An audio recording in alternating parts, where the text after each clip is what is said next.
Cherokee, welcome to the basketball podcast. Hey, thank you. Thank you so much for having me.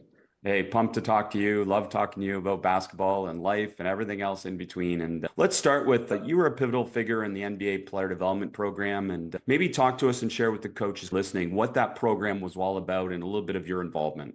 Player development is there to provide support for transitioning athletes. So to begin, we're on this journey. We play.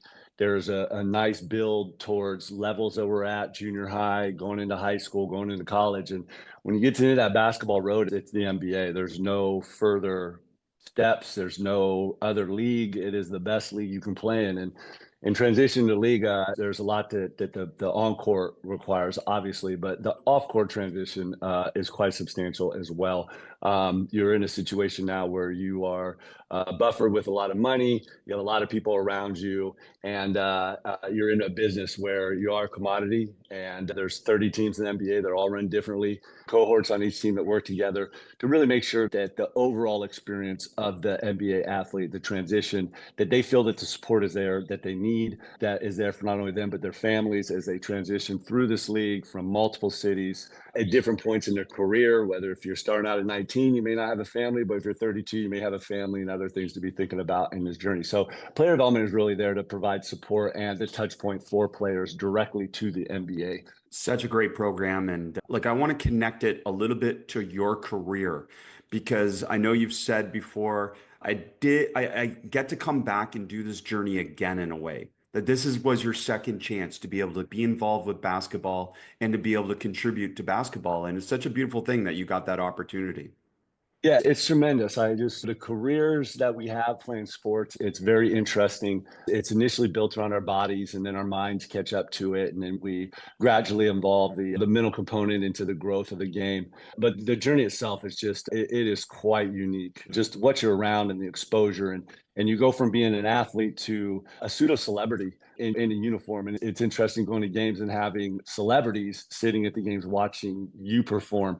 And there's so much that goes in amongst the overall just connection to the game can be quite challenging for a lot. And of course, we always like our encore production to really lead and do our things. But the overall touching on the journey has impacted so many guys. And the larger numbers of how many players actually roll through the NBA and touch NBA courts and stuff is quite small. I think in the efforts of player development, things that have been around and things that have grown in the player support field have grown so substantially over the last several years, the last decade or so, that we really now have more of a connection between the players and this experience and be able to talk about what's happening and what we're looking for from what we experience now in touch with what players are experiencing now, which is differently. So it really helps for a lot of the older guys, bring them back into the mix of what's going on. But for the younger guys, it really helps connecting to the older guys and let them know the experiences, the changes, the impact they have on the game, the influence that people have within the organization. So I think there's a great synergy between the outside bodies and support groups and then within the players and the coaches themselves as far as movement and availability and talking. And it's not different, man. Kids are coming in probably much younger with you looking at rankings and things like that, things that we never really discussed. It was just about playing and getting better. So the overall game itself has just become so robust and out front. It's very much a junior pro career at the elite level coming up now. A lot of us can appreciate just having air conditioning in the gyms these days, but these players now are playing like we went in South Vegas. They're playing on center stage in these big arenas and things like that.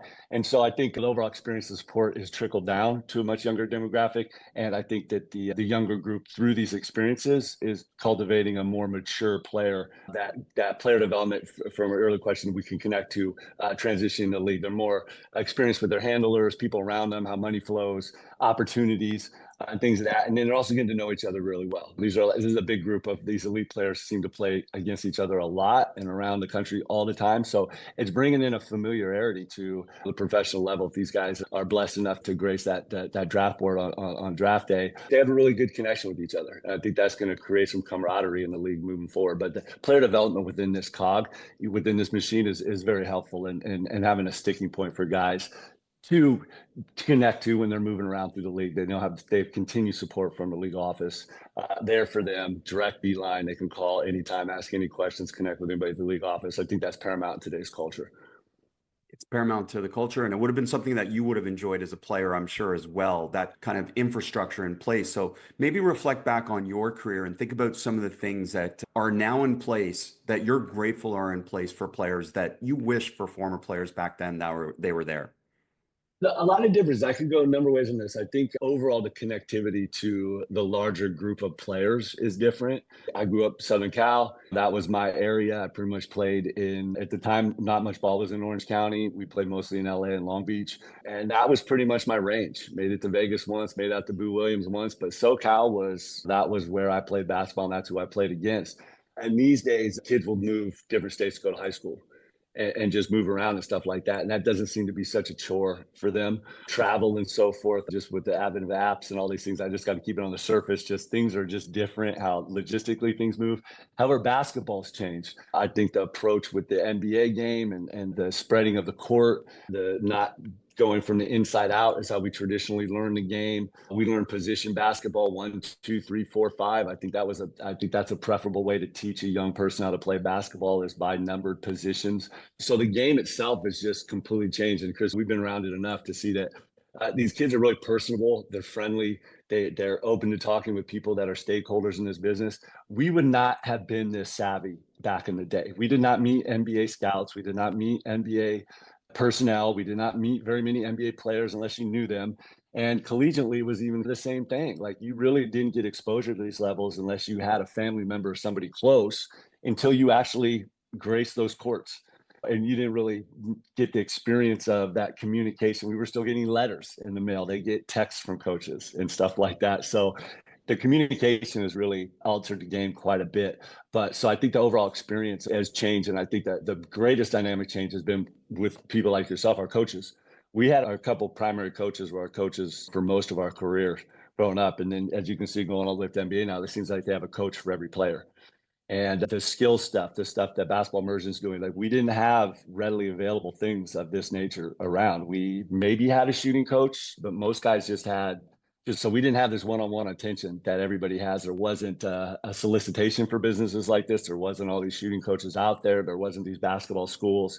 That was on. There wasn't even the pay-for-play gyms yet. The big warehouses, those weren't even a thing. We always played in high school gyms or community centers. Our whole business has completely grown. Obviously, has changed the game in a dramatic way, as you're aware of. It's a very big and powerful part of the game now. Is the support that players can receive individually. We exclusively received it from other coaches and high school coaches. There wasn't a lot of people providing services like yourself. I think that's probably the biggest change right there is availability for support. I can imagine. And the ecosystem is something. I mean, me just learning about it and you being in it for quite a while now, it's just so impressive the ecosystem that exists for players nowadays.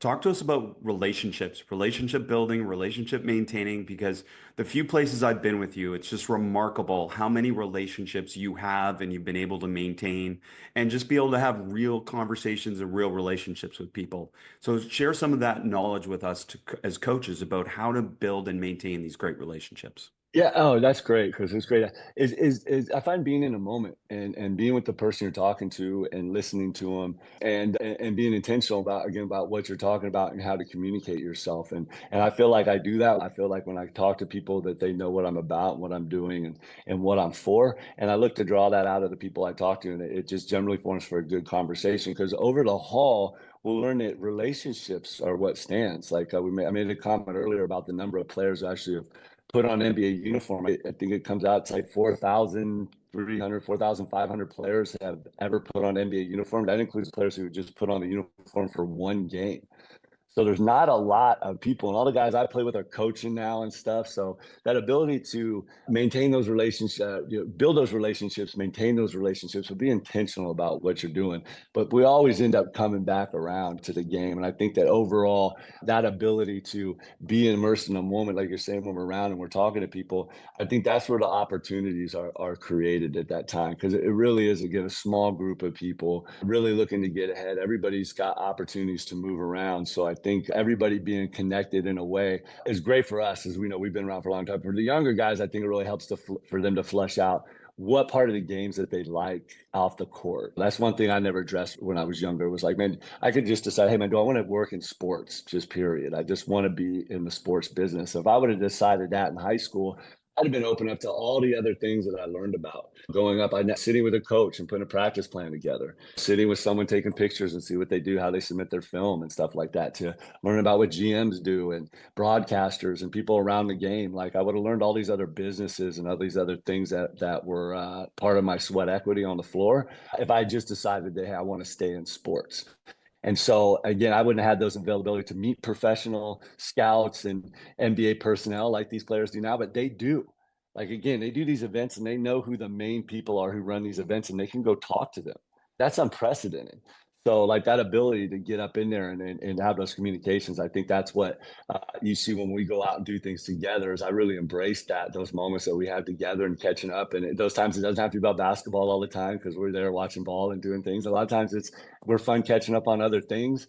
And the game has brought us together. So I think the long haul in that has been that I learned that the ball doesn't get. I made a comment earlier about the terminology and things changing. They say the ball has to when the ball stops bouncing and stuff, man. Chris, we don't pick up a ball right now, man. My mom's never played basketball. She can pick up a ball and bounce it right now. So like the ball doesn't stop bouncing. Or talking about guys when they retire when they're in their 30s, man. Man, just delete that word. What does that even mean? You're just doing something else. Like you don't want to start incorporating retire in your vocabulary at this young age. So I think that they can get away from those terms and they can actually talk to the people that are running stuff. And then they're much better off in the long run as far as, man, other things that they may be interested in doing and who's doing it and what actually those jobs entail. I know that's a lot, but it's, man, there's a lot of availability to everybody. That comes with that communication in that moment, being intentional about what you're doing and listening to people, and really the game will just keep providing because it really is a small group of people at the top, but it filters all the way down because we all started somewhere at some place at some time. Absolutely. And I've seen you speak a number of times as I referenced, but one time you spoke to parents. So I'm curious, what are some of the common questions that parents ask you in reference to some of these future possibilities and challenges for their young athletes? A lot of openness. I'd say I even something specific is I still have to imagine what they're going through with this. They're full on involved with their kids' journeys. Chris, we came up from the time where when we would go do stuff, there was maybe a parent around if possible. And generally it was like a parent that was always available to drive. But typically our folks weren't at games and practices and things like that. They're at everything these kids do. And if they come from a family that's not of a sports background or have any kind of connections, they're really open to anybody that comes up to them. They got to be open to discussions, what's going on, and they're learning everything for the first time. So a lot of the questions just entail towards crosstalk with each other, just things that they're experiencing, things that they're touching out to. But in the terms of the specifics, they're all very in the present, trying to build that, look for that college and that next step.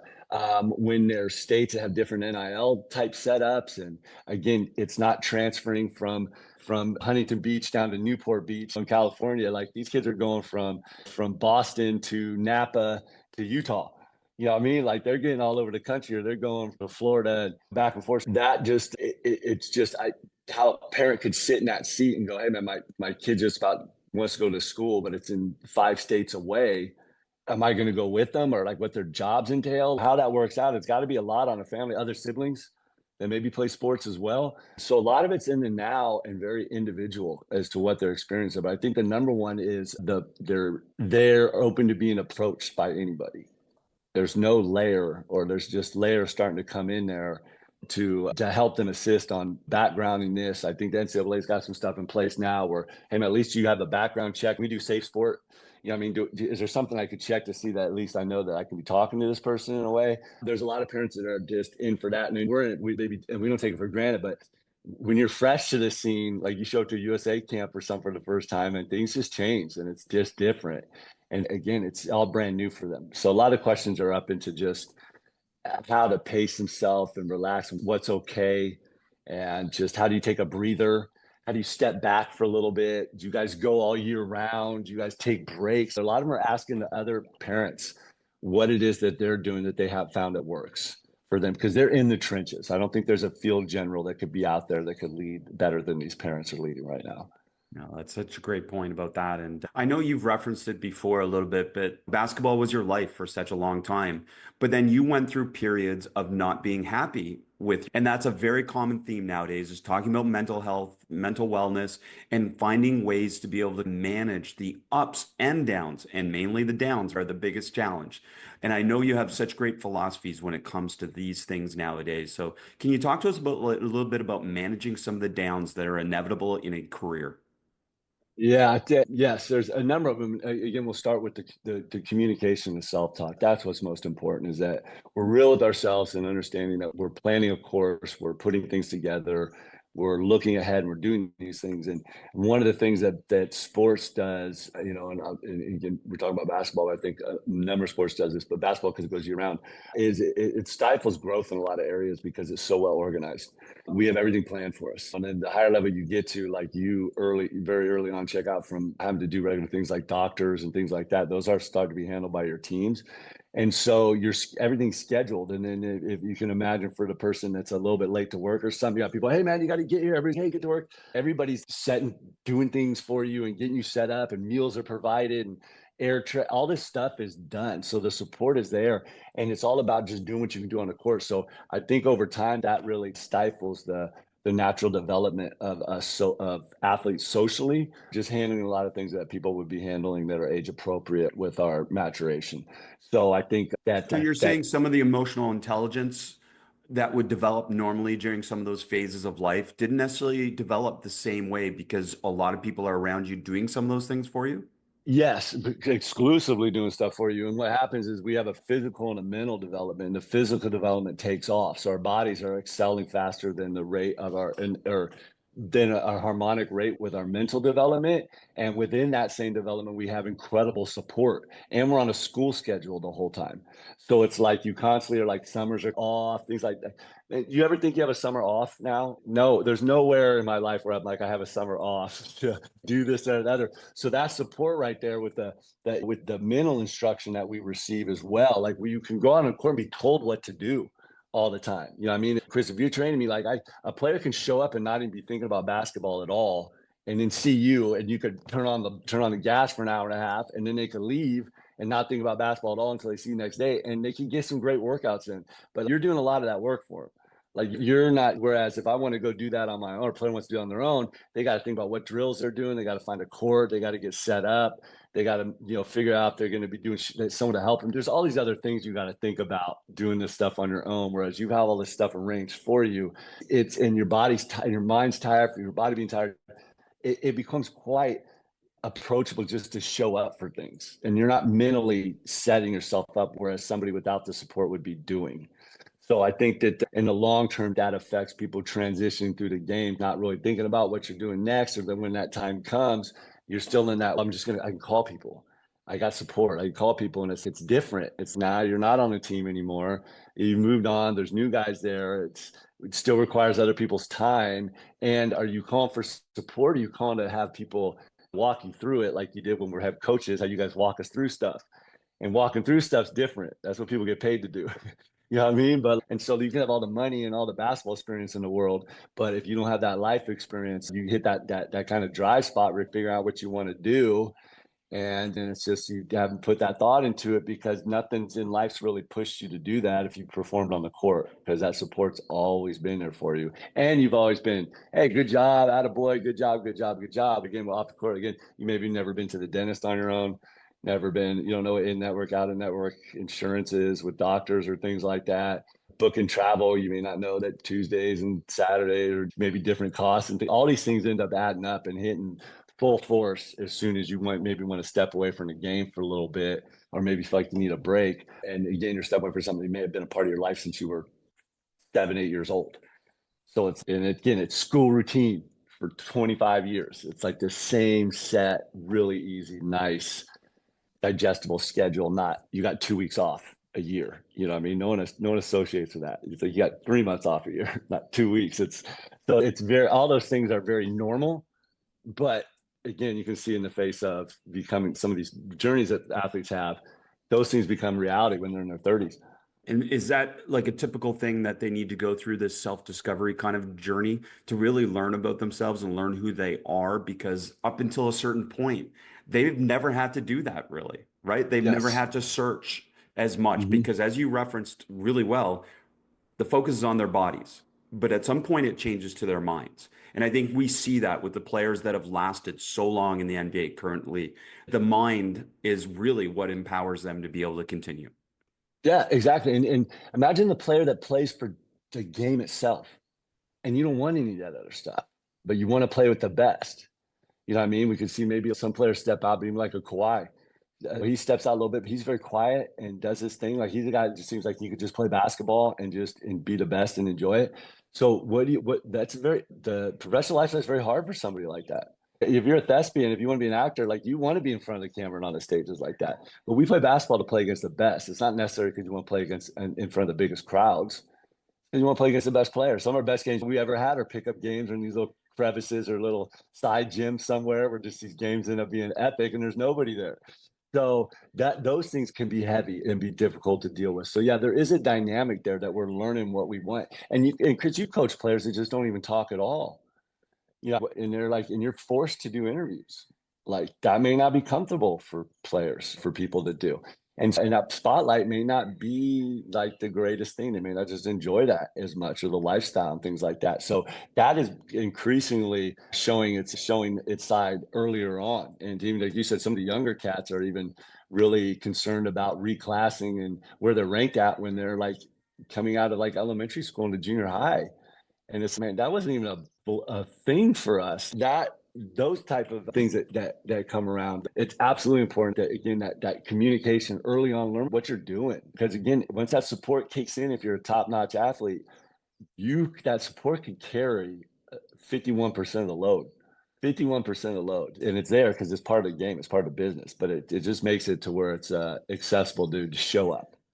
You can be really great on the court and just a natural athlete and just show up and be on time for things and really not have to plan too much. Of course, I can't have you here without asking a Coach K story. What's one of your favorite Coach K stories to share? Oh my goodness, man. I just, there's personal stories and then there's locker room stories that we can't share.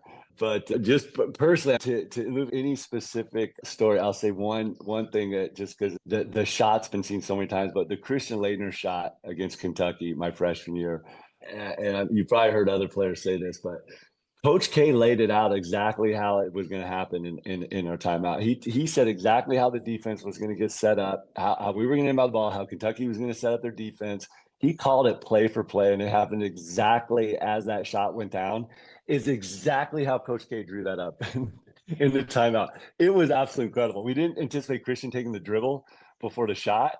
But how he laid that out was just absolutely incredible. And I say aside from as from the X's and O's was just his overall just passion about every single thing that we did on that court was just incredible. Like he led by example. Like he would dive. I'd say we're not afraid. I could say this for our stories. I'm glad his hips feel better, his knees feel better.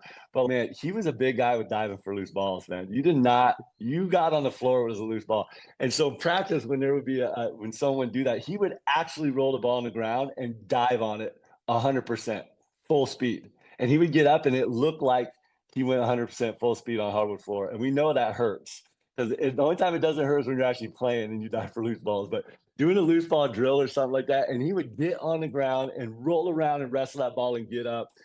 And by God, we for sure everybody got on the floor after you saw him do that because he would just get down there and wrestle with that ball. But he was a physical coach like that. Like he got out there and did the things that he wanted us to do, man. If something was nitty gritty and he expected us to do it, he would go out there and show us. And that was a big part of it. And you saw that towards the later part of his coaching career, like him moving around a little bit the way he's doing and having some of the addressing some of the things with his knees and I believe maybe or possibly his hips or something. That was because of he played for a long time, but he continued to show that player side as a coach. And he got up in there and just his vernacular and all this stuff too. Like when he would be coming at you and he'd be saying things, but he would say something that was funny or witty in the midst of him drilling you, and you'd be like trying not to like not the time to laugh, but it was like when he says that you had one when you had 20 minutes and I had one rebound. He said I had one more rebound than a manager. You're just like going, and everybody's trying not to laugh around you. You're just ducking your head. But he was so passionate and physical with his words with us and really spoke from the heart and just and included family to unprecedented degree with what we did with us as a family and with his family within our program and then bringing our families together. Like he really created what is known what the Duke culture is today. And there's a lot to that. And you've been to Cameron. It's a small 9,314 seat arena. It's very tight knit. You're going to see Krzyzewski kids and grandkids all over the place when you go there, and staff that's been there for a long time. So all that family was really brought together by him. Passion, the love, the support, the balance, as you just Mhm. said, with kind of the intensity and the funny and the wit and all those different things. But I can always hear your passion for basketball when you speak, and that's awesome. That shines through to this day. I know you're still somewhat involved, and certainly with college basketball. So I'm curious your perspectives on the game, particularly around college basketball and where it is and where it can go. It's fascinating right now. As an athlete, to have the mental mindset that I could have gone to college and just or gone to school and left after that year and gone to another school. That was not an option for us because you had to sit out a year. That was like a felt like a death march, man. Like sitting out a year and you're not injured or anything. You just got to sit there and watch everybody play basketball. That is mentally excruciating. Excruciating. And you're 18, 19 years old. Those are dog years. Sit out for one full season and just watching, you're not even injured because the school that you lined up in was not the right fit for you, and it could have been 100% the school. And all the while, coaches could leave and go anytime and anywhere and still get paid out when they left and then make money at their new schools. But we were always held in check. That was incredibly hard. Now it seems to be it's equaled out by that. They can go anywhere, everywhere. Like the kids could be thinking at the beginning of the season, oh, this isn't working out. I'm just gonna when the season's done, I'm gonna be out of here. And it could be a ball thing or it could be a money situation thing.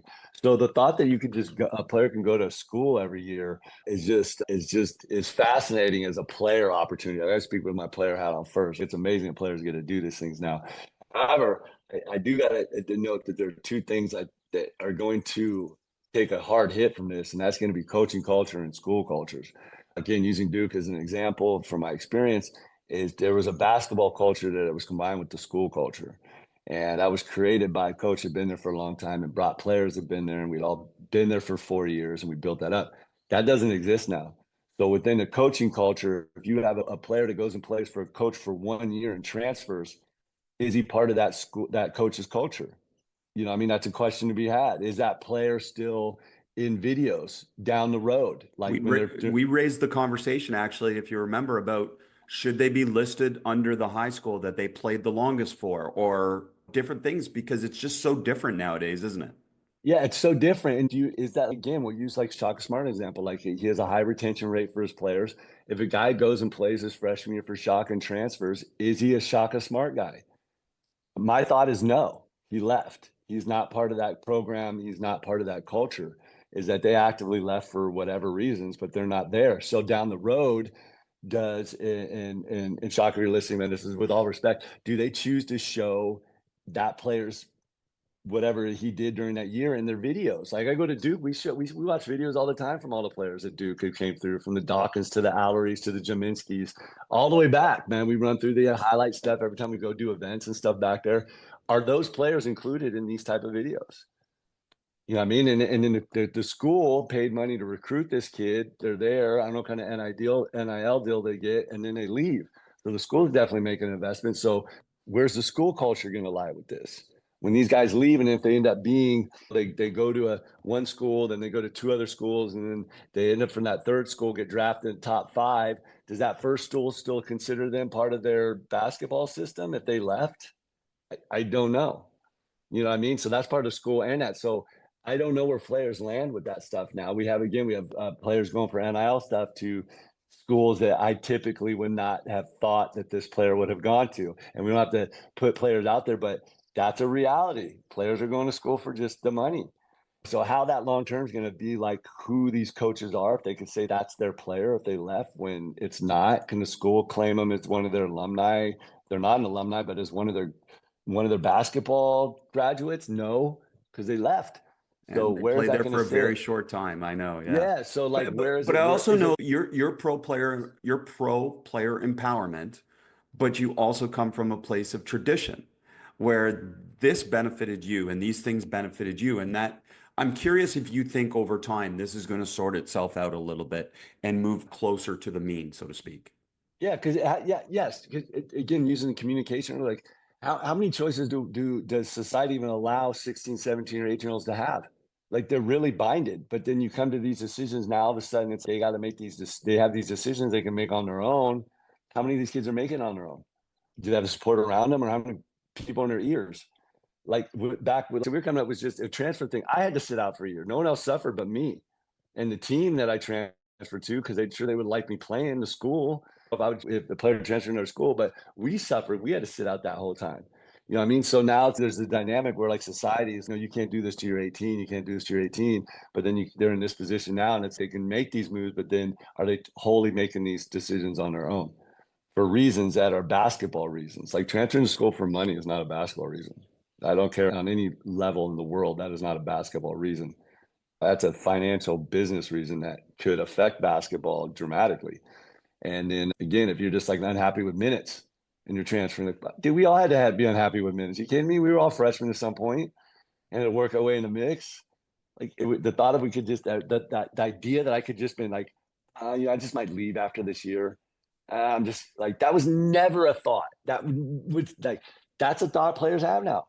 It seems like a healthy thought to even have within this culture. Again, so where that's going to lie within all these schools, and they're paying big money. Schools are paying big money to have a player for 1 year. If that player leaves, again, do they use that player's likeness and image and name in future promotional things when the player actively left their program? Like they weren't pushed out in any way. They wanted to leave. I don't know how who manages that for the schools and their marketing and PR people, like how that works.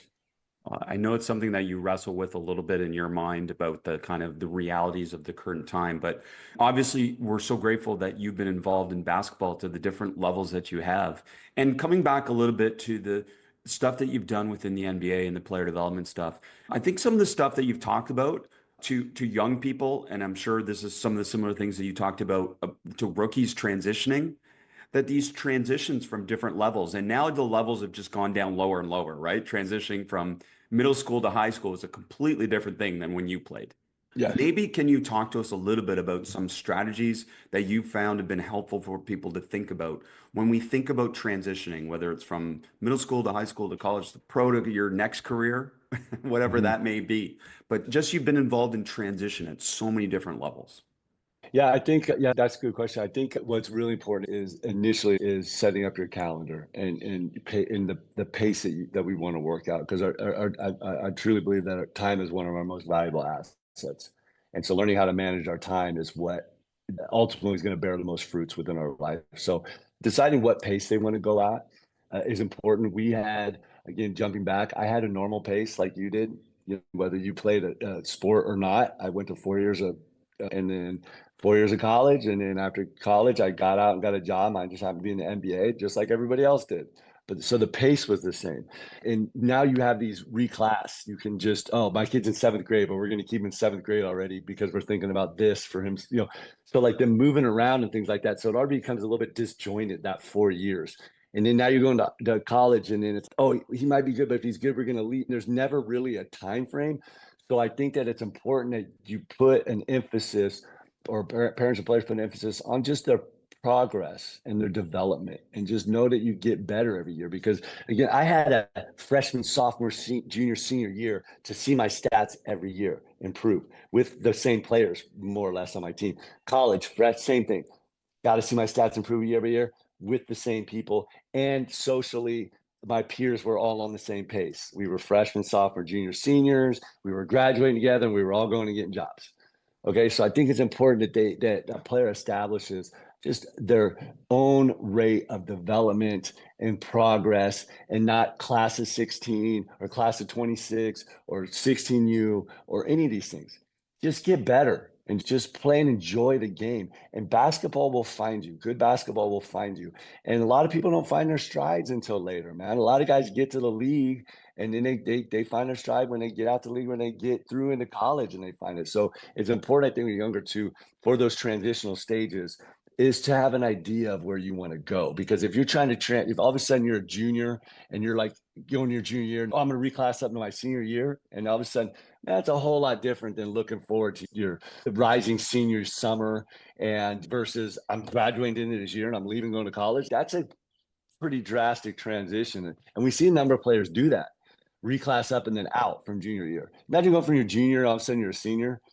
Looking for your senior year is a big deal, I think, for most people. So that creates a challenging transition. And then transition to league, when you transition up there, you're going to get a lot of support again. But like when or how that happens, or again, you're now all the situation, you're not choosing your teams anymore. Somebody else is choosing you. So you're transitioning into what? Something that you are maybe completely unfamiliar with. I got drafted by Dallas. I didn't work out with Dallas. I didn't really know much about the team at all. And they drafted me. And I was like, oh, so I went down and after the draft and flew down there to the first day to do my media. That was the first time I was meeting any of those people. So like, how did I prepare? How can I prepare for that transition? And that's prepare myself and prepare for my time and how I like to spend my time. And so that doesn't matter who's in place or what team's in place. I know how I like to spend my time when it comes to basketball. And when I have 2 hours to dedicate a day, this is what I like to do, regardless of where I am. Just like when I like to do things like we spend time with our families and how we like to dedicate time to reading and growing our intellect. This is the same. Choose how much time you want to spend with basketball and have metrics in getting better. In this way, this also is helpful too in the transitional times is that you see that you are always responsible for your development and you can't be, and you're not going to put it on any of these teams that you're with because as we know, coaching movement and you get the NBA GMs and presidents, all that movement is just the same as players. So like if you get up in there and get cozy expecting an organization or a person to help just be reliant again with that support that's provided for us into getting us better, then that person could be out. And then you're like, okay, now you got to take time to either find somebody else or figure out your schedule. So I believe it's best is use your time, get your basketball schedule. You have X amount of hours you want to spend playing basketball. How do you find a way to get better? And that you just continually get better. So that way, whatever situation or whatever opportunity that we put ourselves in, we're ready to go and we know what we bring to the table. Stands regardless of who's there, who could be moving around, what players this, but we know that we spend our time this way and this is where this is leading us. And I think you'll find that you'll gravitate towards other people or attract yourself towards other people who value their time and the time they use playing basketball as well. And that just allows us to, because we want to continue to grow. We grow as players. And then if you want to keep growing into a coach or a scout or want to grow into a GM or grow into a president or a broadcaster or some other entity, but we can constantly grow if we set a precedent with the value on our time. I love that. That's such a great phrasing, answer, information to give people about establishing your own rate of development. I'm wondering then, based on that, are there other some other things that we can help you specifically in this answer can help normalize for people about the development process? Yeah, absolutely. I think you can go from the NBA down on this one. And that is 90% of NBA players are role players. 90%. There's a couple of superstars in the league. Most players are role players. And understanding that part of the business that I think a basketball reference is amazing in this capacity. You can find a lot of players who had 12, 13-year NBA careers that have averaged 4 or 5 points and 3 rebounds. A lot, a lot, because they know the game. So using those players as an example is you bring that down, man, and learn the game. Learn how to play, learn how to do things well, learn how to understand the court and make the game fun and breathable for yourself. If we get stuck up in these little areas where we're constantly doing what the play, the coach design and running the spot, not understanding what it is about these spots and understanding how these work. So I think that understanding that most professional athletes are role players and that you can now bring that down and go, what are these roles that I'm good at? I was good at attacking the glass. If you didn't block me out, I don't care where I was, I'd be 30 feet out. I'm going to run to the glass every time. I'm going to go after boards like this. Those are little things that don't require, it's just hustle and understanding how the court works. But understanding that I don't have a lot of plays run for me. I don't get a lot of opportunities to get touches. I got to get touches any way I can. Attacking the glass is a good way for me to get a touch. But that's a role type mentality. So I think bringing that back into your pace is that as you're developing, it's not all, man, it's never about the scoring, man. It's nice when you can score, but it's not always about the scoring. Or if you're not shooting at all, then it could be about the lack of scoring, but ultimately it's coming in and knowing your game, knowing what you're about. And I think I've heard it from NBA scouts over and over again when they ask these players that who they identify with as an NBA player, and they all, like, to a large degree, name NBA All Stars. It's, man, there's another 400 people in this league that are tremendous players. And a lot of times when you ask players who the toughest player, even these all stars, who the toughest player that was they played against, they talk about a role player. That this guy beat him up like unbelievably hard, man. This guy just did extra against him. And it's usually not the other superstars that they say they have a hard time with. It's these role guys that are like, yo, I'm just guarding you, Chris. It's just me and you tonight, brother. I got you. And so I think that mentality can be brought into that time appreciation of growing up. And those are the things that how you get better. So you're not out there just, I have to shoot all the time. It's no, are you getting into 9 passing lanes? Are you getting back in transition defense all right? Are you running the floor every time? Are you always getting on the glass when you're doing these type of things? So I think that role aspect really fits into that development. Are you learning the whole part of the game? And that instills confidence and knowledge and wisdom. And now as you grow forward, you can see that, hey, man, these schools are looking for this. You look at teams and see what they're looking for, and you understand what you can provide. And that just brings, again, it's about just development. Because, again, the NBA is the last. If you ever get to the NBA, it's the last. It's the end. There's no more stops. That's where the train ends. Doesn't go. So when you get there, you got to find, because everybody's now there, you got to find a way to ascend because there's no more road. So in order to ascend, what do? You get better at the intangibles, man. You get better at the little role playing things. You get better at setting pick and rolls and learning the 2-man games and the splits and how your guards work and how you like to be fed, how to communicate. And none of those things have to do with shooting, like shooting. It Well, and just it's has to do with fascinating because understanding the game. none of your prior basketball experiences essentially prepare you for that either. Because in almost every other experience, you were probably one of the main players, if not the main player. Yeah, and a lot of times that you're elevating that spot because you could shoot. Yeah, I could shoot. I was a very good shooter and I was a very efficient shooter. I was like high school in my upper 60s. In college, I was usually around upper 50s, 60s. And so I was always an efficient shooter. But even then, the most what we talked about was not my shot. It was because I didn't have plays run for me. Like I rarely in the NBA would be open in a spot to even take a shot. So I had to figure out ways to get in there and get little hustle plays.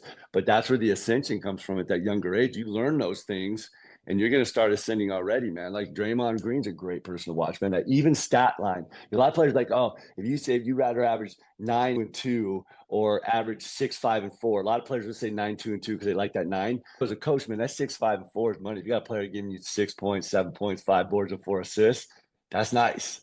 That's nice. He's getting out in there, learning those components. Really, just again, they help you. That's what you need to do when you get to the league to maintain your job, to stay with teams, and to keep work.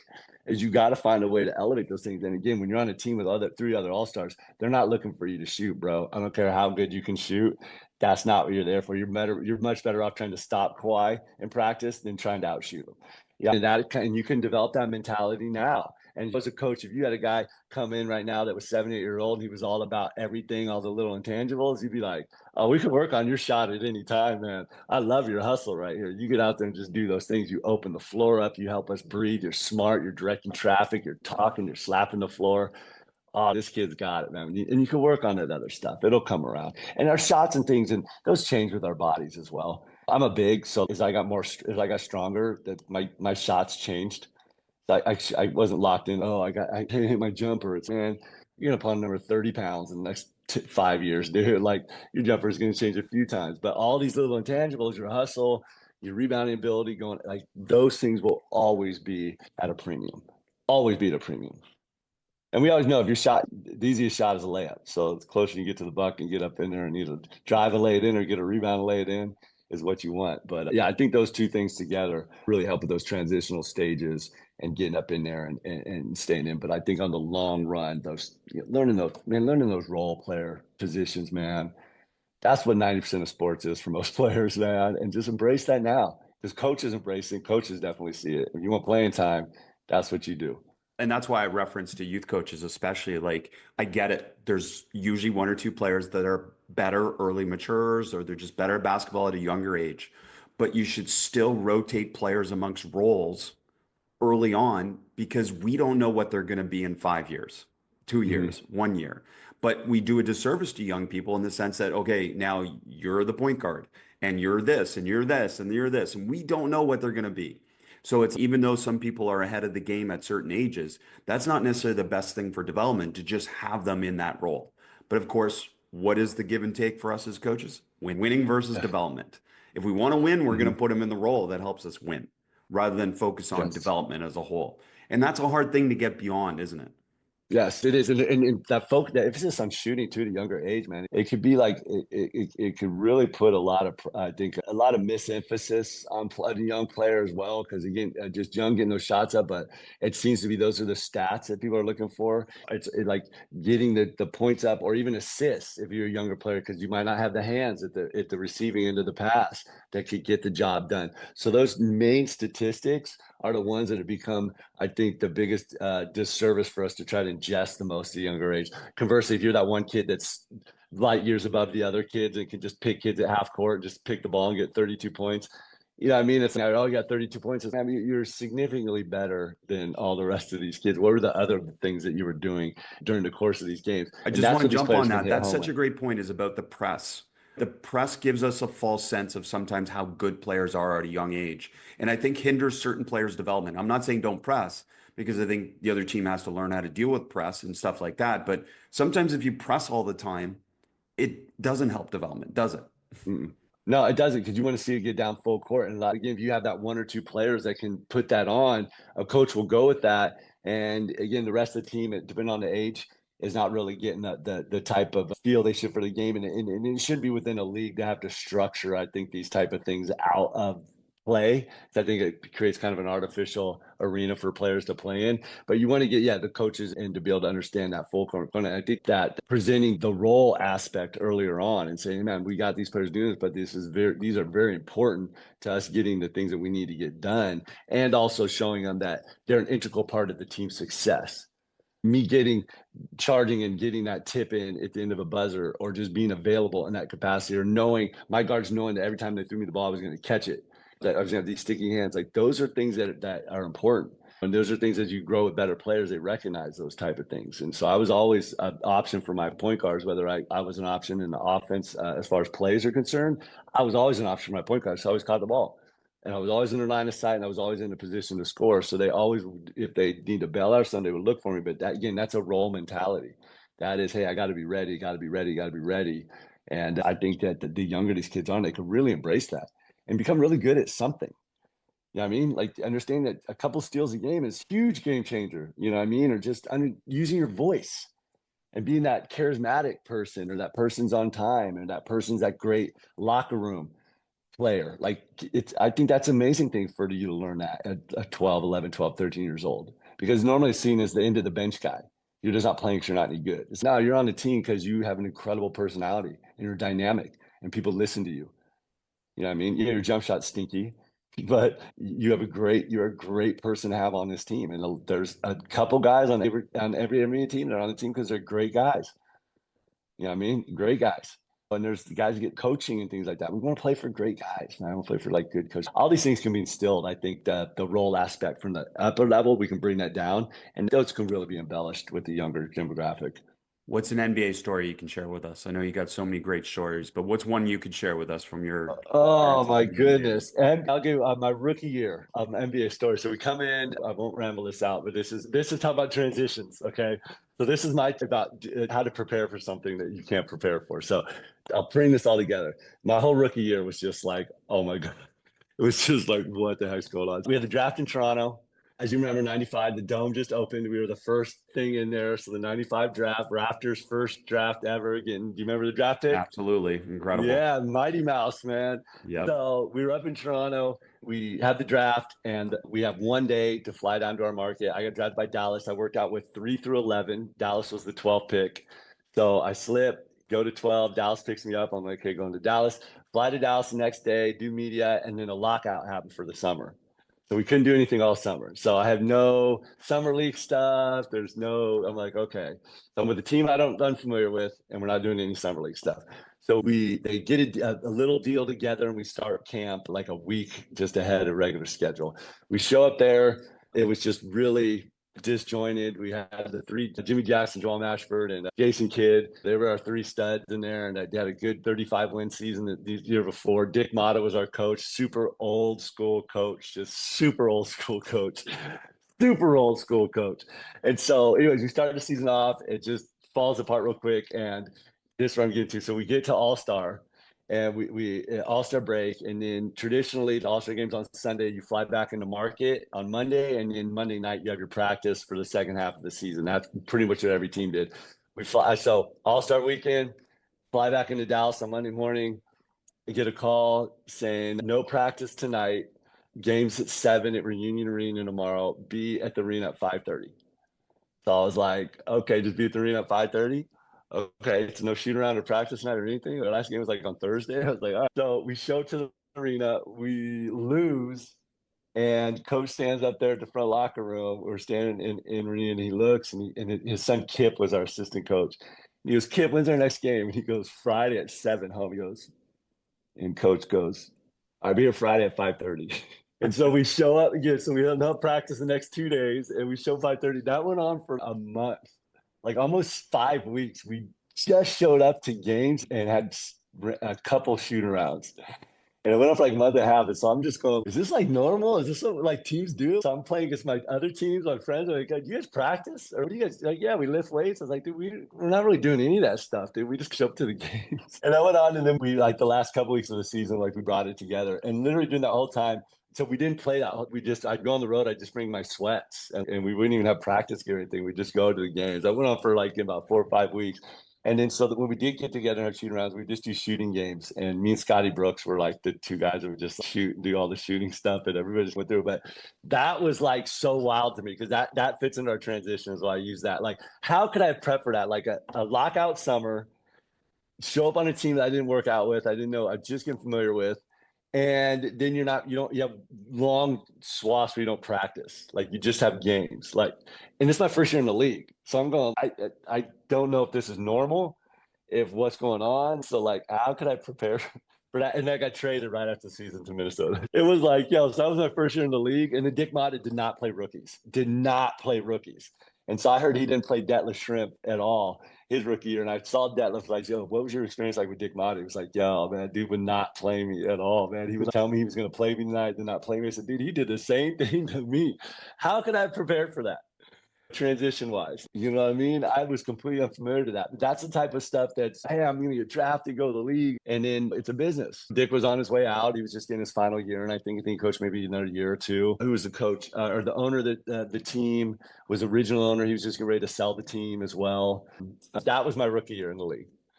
Was like, this is it. I got a coach. He was bringing guys in on 10 days and was playing them over playing myself. And Lauren Meyer was the other rookie from Iowa State. So he was bringing guys in on 10 days. David Wood came in a few times, and he kept David Wood the rest of the season and just kept playing them and just kept his 2 first-round picks on the bench. Perfectly healthy. So, and the communication, I wouldn't even know how to talk to. I didn't know how to talk to him. Like, I've never had to talk to a coach about playing time, like ever in my life. I always played the whole game. Now I'm in that situation, and I've never communicated. All these things we talked about, like, all came together my rookie year. That's how come I can speak to these things passionately, because I was like, You live them, you experience them. what do I do? I just got a DNP. I just did not play for the first time in my career ever. My first NBA game. I drove home going, I didn't even know how to act. I didn't take my sweats off. I didn't know if I should shower after the game. I was like, yo, what am I supposed to do? I didn't play. Again, so communicating, things like that. I got hit by all of it my rookie season. It was just like having some people to talk to, the way like player development's at now, having those type of people have been very helpful. Having the G League would have been money if we had the G League back then. I would have totally benefited from the G League my rookie year. Absolutely. I would have been very helpful to have. Yeah, so helpful to have. But I think that was a good example of what that just compacted everything, and that just set the precedent. I'm a one team guy. I'd like to be on one team and stay in one city, and then I ended up playing on 8 teams after that. So I was never more in a city more than 2 years. Meanwhile, I come in, I was like, yeah, I'm being Dallas. It'd be great to be here my whole life. That never happened. Oh, that's awesome. You're one of a kind, Cherokee. I cannot thank you enough for sharing with us and all you've done for the game over the last little while, especially. And I'm so happy people get to hear more about your journey since your playing career that so many people know you from. So thank you so much for sharing with us. Yeah, I appreciate you. Thanks for having me on, and I look forward to speaking again. I had a lot of fun today.